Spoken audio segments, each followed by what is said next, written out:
I just find it really hard to move past sex with a fish. Hello users of the internet and welcome to my YouTube channel. If you are one of my current 580 subscribers, then welcome back. And if you're not, change who you are as a person. It's no secret that I am a fan of just the arts in general, but specifically, I do consider myself to be quite the movie buff. And I mean that in the least obnoxious way possible, maybe. I get embarrassingly and disproportionately excited for awards season every year, so much so that you'd think I was nominated. Fingers crossed. And early March every year, the string of award shows culminates in Hollywood's Night of Nights, the Academy Awards. The glitz, the glamour, the stars, the accolades, what a dream. I literally feel like I just got possessed, but whatever, I still stand by it. The Oscars are great. Or are they?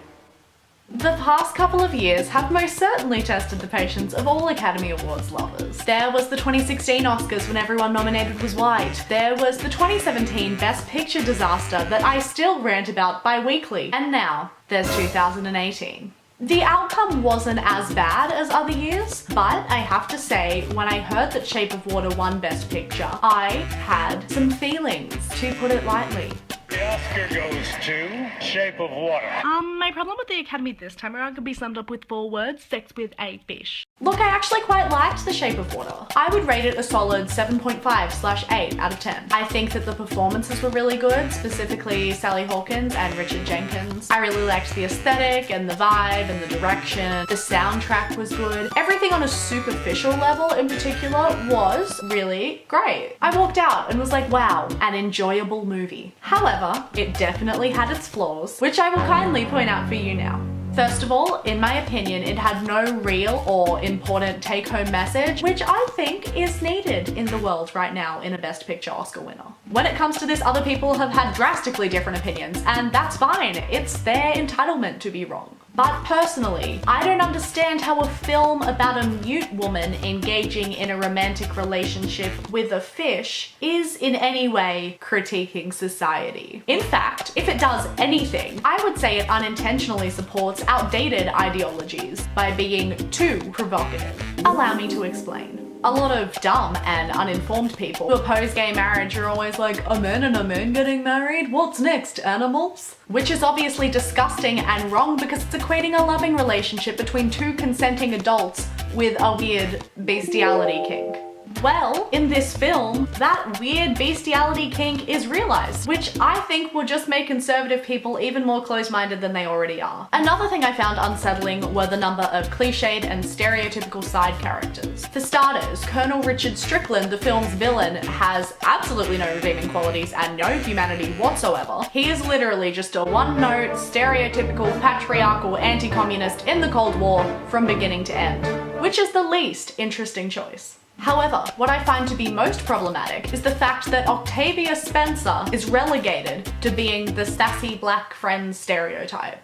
The woman is an Oscar winner. Did giving her an actual meaty role not seem like an option? Her character had no story arc and consisted pretty much solely of one-liners that weren't even funny enough to be one-liners. But what sent me over the edge was her character's reaction to Eliza talking about when she consummated her relationship with the fish man entity.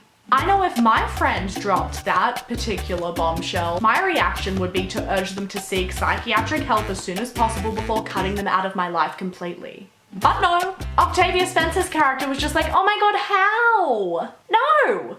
I don't accept that! So if you're looking for a new agent and publicist femme, hit me up. My final and perhaps biggest problem with the film starts and ends with the fact that Eliza has sex with a fish. Actual sex with an actual amphibian. Look, I consider myself to be pretty open-minded and pretty liberal, but what? Also, I feel like the romantic element of their relationship happens super quickly and just comes out of nowhere. One minute, they're having a light lunch together and bonding over their taste in music, and the next they're having sex and flooding a cinema. If you haven't seen the film or need a brief refresher of the nature of the relationship between Eliza and the fish man, then please enjoy this reenactment.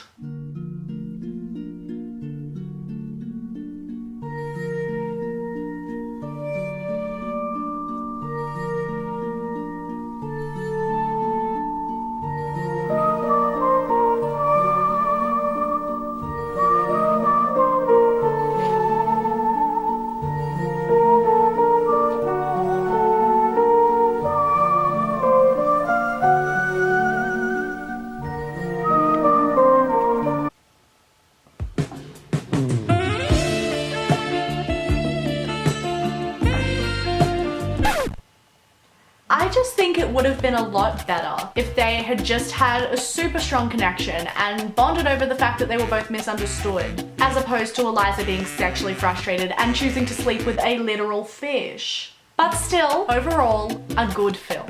I do understand why it was nominated for Best Picture and why it was recognised in all 13 of the categories that it was nominated for. However, was it the best movie of the year? No. No, it wasn't. 2017/beginning of 2018, I feel, has been a particularly competitive film year. So for Shape of Water to win Best Picture, I feel is a slap in the face for a bunch of other films in the category that were quite frankly better. 3 Billboards Outside Ebbing, Missouri was acted super well, except for Abby Cornish. Written and directed super well. Lady Bird and Call Me By Your Name were both beautifully shot and well acted and directed independent films. And these are literally only 3 of the films that were nominated that were more deserving of a win. In a category this strong, I just don't understand how Shape of Water ended up coming out on top. But whatever. I'll just have to get over it in the next decade. And that's all I have for you. If you thought that some of my points had any semblance of validity, then please thumbs up and subscribe. And if you didn't and thought that my right to speak should be revoked, then just do it anyway. And I'll see you next time. Thank you so much for watching. Bye!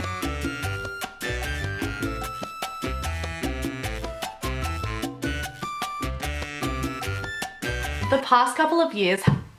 Stop it.